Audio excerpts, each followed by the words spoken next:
The Premier League is back. People, what's going on? What's good? It's your boy No Chaser back again with another video.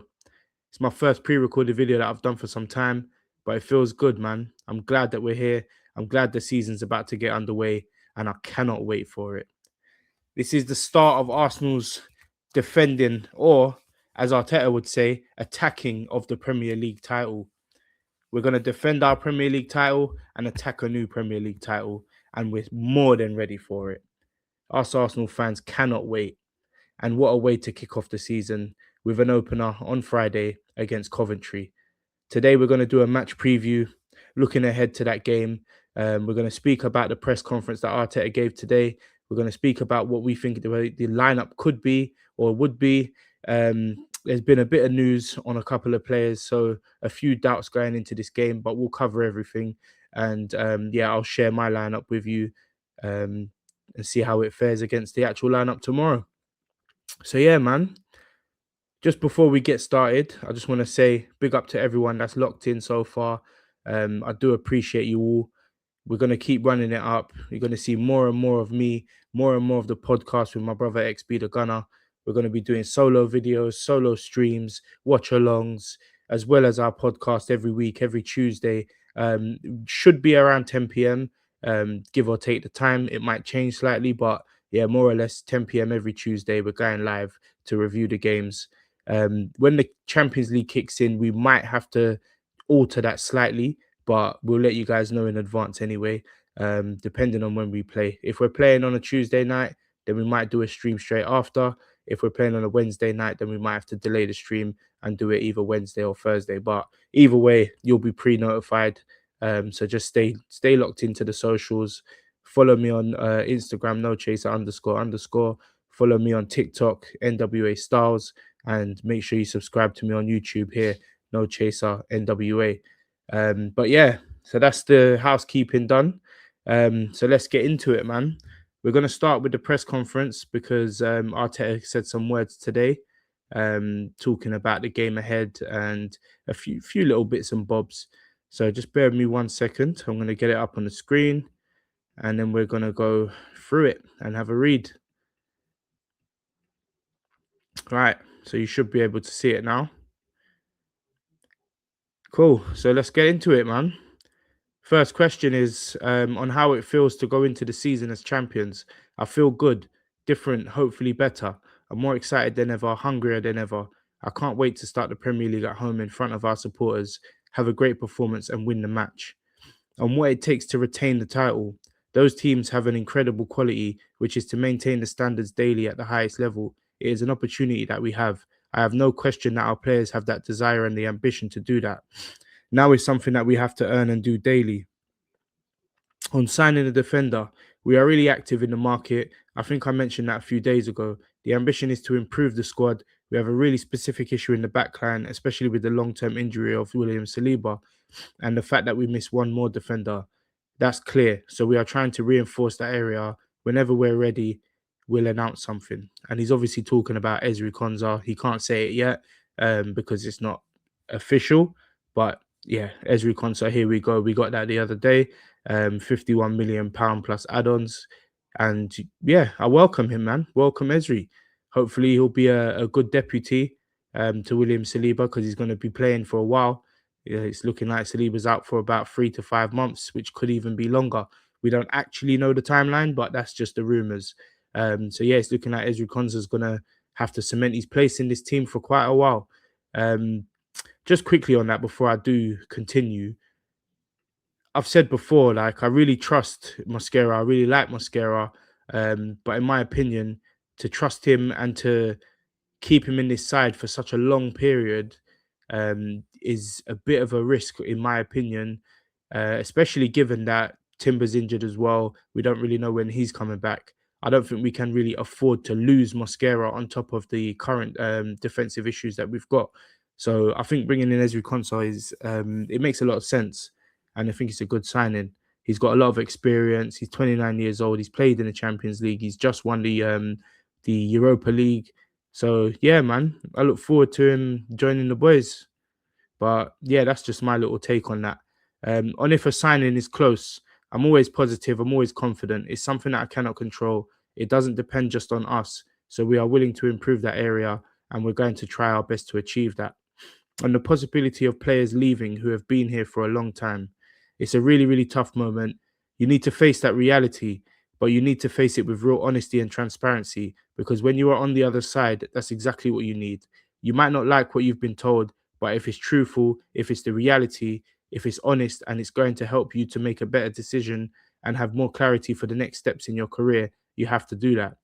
These are always very difficult conversations, but they need to be done. It's like when a player doesn't feel like he belongs or he's important, he wants to have a different chapter.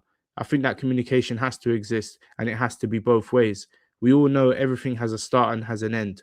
When it comes to the end, I think our duty, our responsibility is to do it in the best way possible, maintaining the respect and admiration for the player and the relationship, but understanding that at the end we need to make football decisions.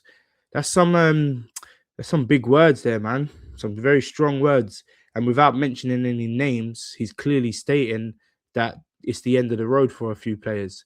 If I was to take a guess, judging by the omission of the likes of Gabriel Martinelli and Gabriel Jesus, and obviously people like Fabio Vieira, Reece Nelson, I think it is the end of the road for these players. And it seems like Arteta agrees in that same sense. I would have said the same for Ethan, but we've obviously had that news that's come out recently, which is clarifying that Arsenal plan to loan him rather than sell him, which I think is a huge, huge positive, because I don't want to see him sold, but I would be able to see and understand to some extent why they would sell him, given that he would be pure profit coming from the academy. But I'm glad to see that he's not going to be sold. So it's clear that he's talking about the other players like Martinelli, Jesus, etc., etc. So yeah, man, we'll see how this window ends for us with outgoings and also incomings. I'm still hoping that we get a winger at least, or just an attacker at least, I'd say, preferably left wing through the door, someone of a high caliber, but it's looking harder than we once thought. Anyway, on giving minutes for players in the squad, without talking about any specifics, that's something that we are working on. That's something that we are working on with every individual to understand, because I would like to have the squad as big as possible, because we know what we are fighting for, how long this is, and we'll learn again from the past, especially last year when we got in some difficult situations and we had 2 or 3 injuries in the same area of the pitch. So the deeper the squad that we have, the better. We have to manage that, but the players have to feel important and valued in order to do that. They need to play minutes, which is, I think it's very key to have a large squad, given the fact that we want to obviously compete in all competitions, and we're looking like we're going to play 60 games for the next seasons, or the next season or 2 or 3, however long we continue to be at the top. Um, so whilst we're trying to compete, we're going to need squads big enough to compete and big enough to cope with the load. But there is also a very fine line between that. You can have too big a squad and players get missed out of lineups and squads. Players don't get enough minutes, and you saw that with the likes of Jesus being left out a lot last season, Norgard being left out. But everyone, there was a few. Havertz had it a few times. Ethan Waneri had it a few times. Max Dowman had it a few times. I would say Eze didn't really play a lot of minutes once Odegaard got back fit again. And there's a few. But he's right in saying that he's got to have a big squad, but it also has to be managed very well. And given that we've won the Premier League now, I think we can kind of take our foot off the gas a little bit, in a sense of like when it comes to playing the same players every week. I think we can trust our players a bit more, and Arteta should be able to do that, and therefore rotate a bit more in game, and obviously starting games. Maybe one game we have Odegaard starting, next game we have Eze starting, same for Gyökeres and Havertz, and so on and so forth. I think it's about managing the load of players and keeping everyone fit, firing and hungry.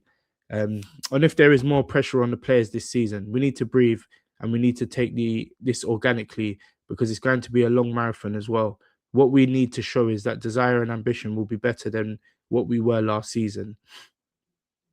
A month ago or a week ago, when we played Manchester City, We have the ability to improve, to evolve, and that's what I sense and I feel around the club and especially around the players. Yeah, I don't think there's much. I don't think there's more pressure on us. Obviously, we haven't retained the title in the Premier League era, so it would be good, and it would be, in my opinion, important for us to do so, especially given that there's so much of a refresh across the league, and we seem to be the most stable out of everyone. So I think it's important for us to, hit the ground running and attack the title again, and this time, win it a bit more comfortably if we can. But the most important thing is that we do, yeah, retain it. So yeah, I think that's a fair argument. There's a little bit of pressure, but not more pressure, in my opinion. On our record against promoted sides at home, I think every game is different, and we're going to face a really tough opponent. What they've done as a club is remarkable. What Frank has done is incredible. After so many years without being in the Premier League, they have earned the right to do that, and they have earned it in a really special way. Not only that, they are where they are. They absolutely deserve where they are, and I love the way they play and the courage that they show in every game. Forgive me if I'm wrong, but I'm pretty sure I heard that it's something like 45 games that we haven't that we've won basically against promoted sides at home, something along those lines anyway. So yeah, that's obviously something that can hold us in good stead, and I'd like it to continue. At home to Coventry, I don't see why we can't just get the job done. Obviously, it's our first game, opening game. They're going to be just as up for it as we will be, but I think we've got enough. On Frank Lampard's work at Coventry, it's unbelievable. I know all those stats because I've watched a lot of their games, because I know when we faced him, and he was at Chelsea as well. I think what he's done is remarkable, and I'm sure they will show the ambition on Friday night. We are ready because we know what to expect. Don't think I need to talk about him enjoying being champion. Yeah, okay. And if he's had time to enjoy being champions, yes, I have. To enjoy it, to reflect. It was time for everything. It was a long summer, longer than we usually have. I feel fresh. I feel motivated. I sense the enthusiasm around the place, and that's exactly what I want. I've been enjoying being a champion, by the way, just in case you guys wanted to know. It's been great. It's been bloody great. On how hard it is to retain the title, we'll find out. We haven't done it before, so I can't really tell you. I had experience, but in a different role. As I said before, it's about what you put in daily, how you set the standards, and how you drive those day by day to earn the right to be where you want to be at the end of May, to give yourself the chance to win it again.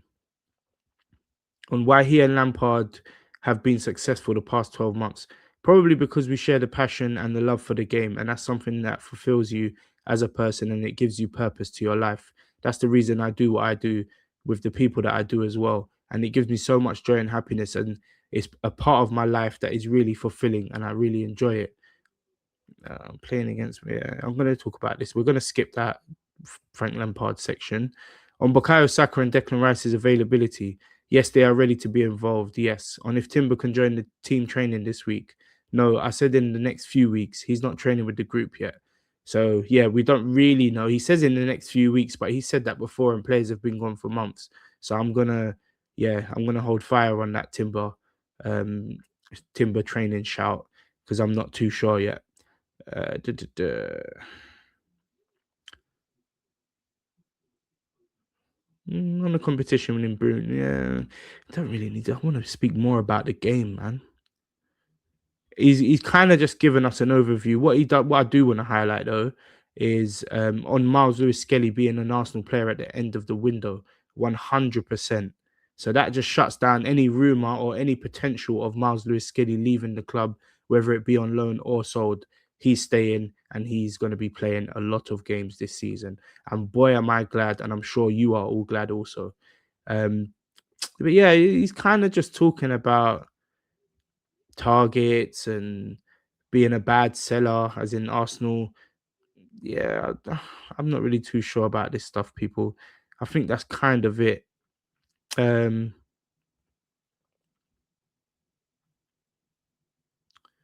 Transfer speculation makes his job harder. Yeah, I'm gonna leave it there, because the rest of it is a little bit irrelevant to the weekend, to Friday night. So that's that. But yeah, he's mentioned a few things. A few key points have been said. I forgot to mention about the Bruno Gomares fitness update. because he did mention that in that as well. So my apologies. But he basically just said like, let's see. From what we hear, he's picked up a knock, and I did see him with an ice pack strapped around his leg at halftime against Manchester City in the Community Shield. So he's obviously a bit of a doubt. If he's fit for me, he starts. If he's not fit, then we'll get into who I feel should replace him. But I'm looking forward to the game, man. I don't really have much to speak on when it comes to Coventry because I don't know too much about them. It's kind of going to come as a bit of a surprise.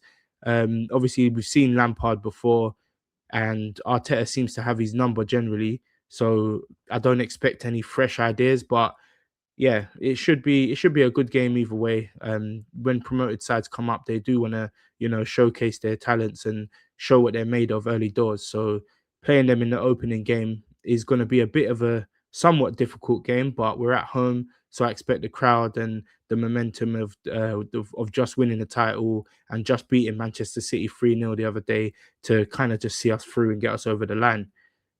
So yeah, man, let's go into the lineup. Let me share this with you now. I'm going to give you guys my predicted lineup um, based on availability, and it's going to be pretty simple. I'm pretty sure everyone will guess what this lineup's going to be, but we're going for David Raya in goal, of course, because who else? We're going to put Benny Blanco at right back. He's our only right back at the moment, with Timber being injured. And yeah, I prefer him there than the likes of a Mosquera. Furthermore, we haven't got anyone to go in centre back. So yeah, we know who's going there, Christian Mosquera.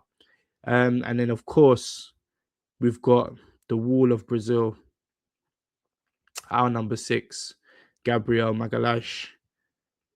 Left back, we've got we've got good options at left back. We could go with Piero Hincapié, or we can go with Ricardo Calafiori. Um, for the sake of the attacking side of the game, I'm going for Calafiori because I think he just offers a bit more than Hincapié, and I think Hincapié better suits the bigger games where we've kind of got to be a little bit more defensive. I think in this game, being at home against Coventry, we can kind of take it to them a bit more, and Calafiori fits that role perfectly. Um, I've gone for 4-3-3. Obviously, we do play a 4-3-3, but we have got like a more of a 6, an 8, and an 8. You could argue one's a 10, but they're both kind of, yeah, 8s to me. So in the 6, I really want to pick Bruno because I feel like if he's fit, he's the starter. I don't want Declan Rice anywhere near this starting lineup. He needs to get as much rest as possible. So I wouldn't be picking Declan Rice in any of these 3 positions. But given the fact that Bruno's a doubt, I'm just going to go with Martin Zubimendi on a just in case. But if Bruno is fit and ready to go, then Bruno starts for me for sure.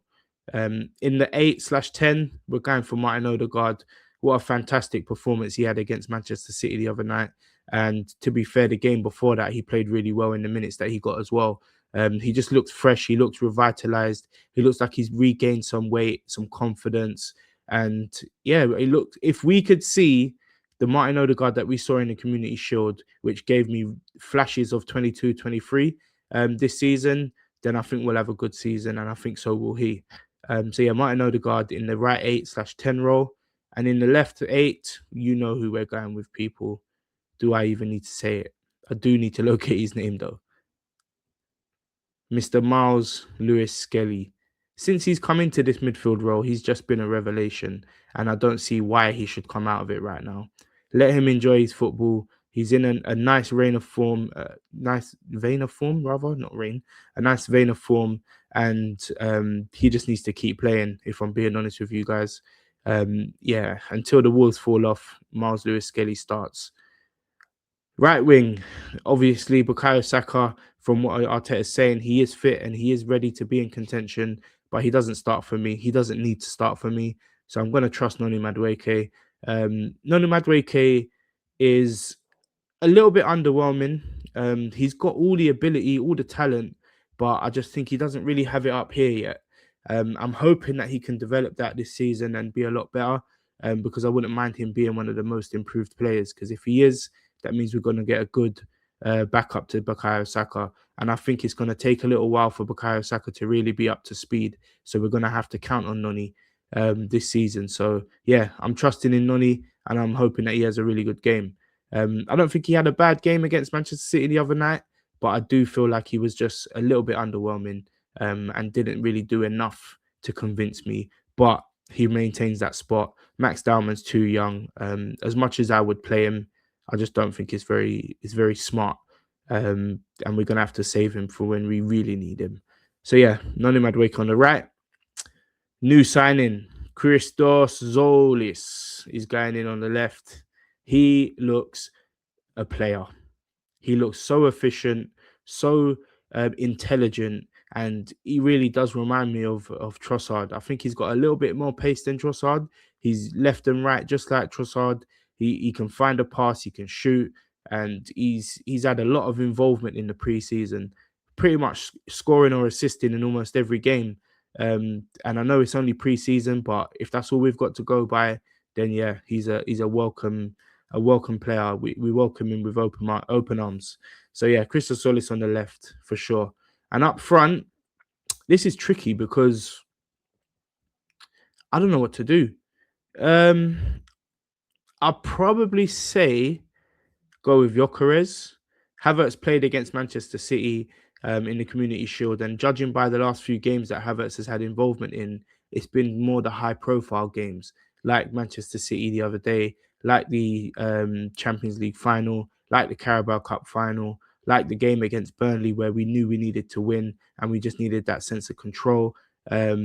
But Gyökeres seems to do well against the lesser sides in the league. So yeah, I think he could be a good option for us. So I'm going to start Gyökeres up front for sure. And that's my lineup, people. There's probably going to be one or two that don't play in this game, and I reckon it's going to be Zubimendi and Gyökeres. I feel like it might be Havertz and Declan Rice if Bruno's not fit. But yeah, let's see how it goes and reflect on it once we see the lineup tomorrow. So yeah, that's my lineup. You're telling me I didn't share it. Oh my God. People, I'm so sorry, but I will share it with you now. Um, so here's the lineup. I can't believe I didn't do that. That's crazy. You can tell I've been on a break, innit? It's been summer, people. It's been hot. Yeah, I've been on the drinks and that. So forgive me, but this one, this won't be a regular thing. We will find ourselves straight after this video. But yeah, there's my lineup. Apologies that you didn't get to really see what I was doing there. But yeah, that's the lineup that I think I'm going with. I reckon one or two may or may not. Yeah, they won't start. I don't know if Zubimendi will start in that game, but I'm going to choose him because I just don't want Declan Rice in this team. So yeah, there we go. Apologies again, people. But just to round off, my prediction for this game is 2-0 to the Arsenal. I think we're going to see some impact from Martin Odegaard and Christos Zolis. I think we're going to see some nice line-breaking passes from Miles Lewis-Skelly, and hopefully we see a rejuvenated Zubimendi and Madueke. I do feel like there's a chance Gyökeres gets on the score sheet as well, because of the two that I've mentioned just before in Zolis and Odegaard. Hopefully they're looking for him and they're finding him and getting him on the end of balls that he can finish. So yeah, that's it, man. 2-0 to the Arsenal. Let's see how we do. Buzzing that we're back, buzzing that the Premier League's back. You're going to see us probably 2-3, potentially 2-3 times a week, especially when the games ramp up as well. You're going to see a lot more.